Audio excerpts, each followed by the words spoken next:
This is a story about a demon who lost his powers to a woman. Jung-won is a demon who has lived for over 200 years. He was once human, but something happened that changed him forever.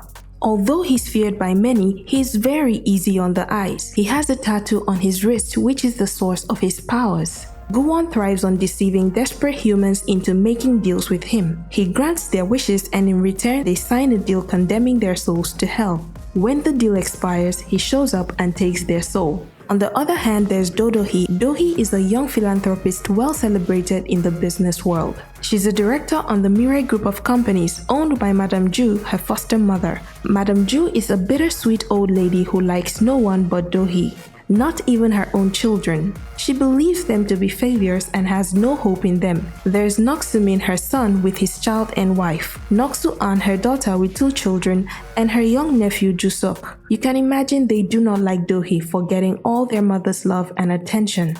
Well, except for Jusuk, who is secretly in love with Doohi. Madame Ju wishes to see Doohi married, so she sets her up on a blind date. Doohi has been avoiding it for a while, but Madame Ju used her health this time to blackmail her into going. Somehow, the venue got mixed up by the matchmaker, and Doohi ends up in a restaurant Gu-won just bought out for himself. He usually celebrates with a cake after taking a soul. Doohi mistakes him for her date, and despite his efforts to send her away, she doesn't leave, just to please Madame Ju. When he realizes she mistook him for her date, he laughs at her. Pissed off by his arrogance, Doohi dashes off to the bathroom to have some space. But the cake Gu-won ordered almost fell on her, but he saves it just in time, making her think he cares about her.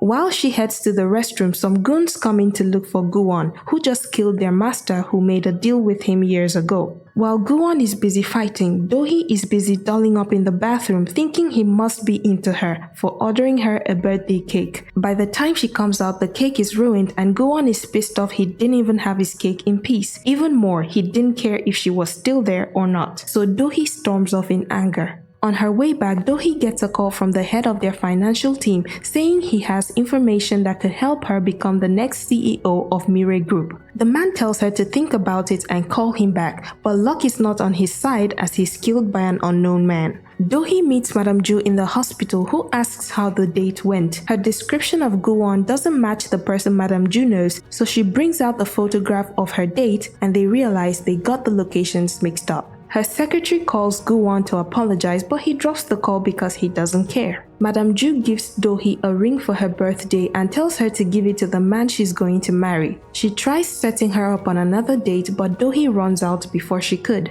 Gu-won runs a theater where they do traditional plays. The lead act in the play, Jin Ga-yeon, is in love with him and guards him jealously, but he's not interested, especially since she's human and he thinks of humans as lesser beings. She and his secretary are the closest to him, and they do a mean job to get on his nerves, almost like they don't care if he's a demon. Doohi stops by the beach as it brings back memories of her time with her parents. She loses track of time and it gets late. Meanwhile, it's time for Gu-won to find his next target. He usually sits on top of a high building in the city, looking out for a desperate human to deceive into making a deal. After waiting for so long, he complains that it's awfully quiet, unlike other days where there are so many desperate people available. Doohi orders a cab from the beach to take her home. On the way, she checks her phone and realizes the ride she ordered is still at the beach. She notices blood on the neck of the driver and immediately knows she just walked into a trap, so she asks who sent him. The driver stops the car and tries to kill her, saying Madame Ju is the reason she's going to die. She manages to escape his grasp and runs, but it's a lonely path. Gu-won hears her gasping, happy that he finally found his prey, and immediately appears walking towards her. She runs towards him to save her from the killer, but is in shock when she realizes he's the one, contemplating in her mind if he's with the killer or not. After thinking for a while, she decides to trust and run to him regardless. Gu-won refuses to help her at first until they make a deal, but decides to help just because he found the killer a little creepy. While he takes care of the killer, Doohi runs back to the car to drive off, but before she could start the car, the body of the killer drops on the car. So she jumps out of the car to hide by the bridge. Gu-won goes over to her to continue with the deal. As soon as she takes his hand to make the deal, the killer comes speeding towards them in a car. Gu-won tries to stop it, but his powers don't work, so they both fall into the ocean. In the water, he gets unconscious, but Doohi doesn't. Doohi tries swimming away at first, but decides to go back and save him. As she grabs his hand to drag him up, his tattoo jumps onto her wrist. They both wake up ashore at daylight, and to his greatest surprise, his powers are gone. And even more surprising to him when he sees his tattoo on her wrist. As he grabs her wrist to take a look at the tattoo, he connects back with his powers. He just lost his powers to Doohi and can only use it by holding her by the wrist. Thing is, Doohi cannot use his powers. What will he do now? Considering that he needs his powers to make deals. If he fails to send a soul to the underworld, he will die.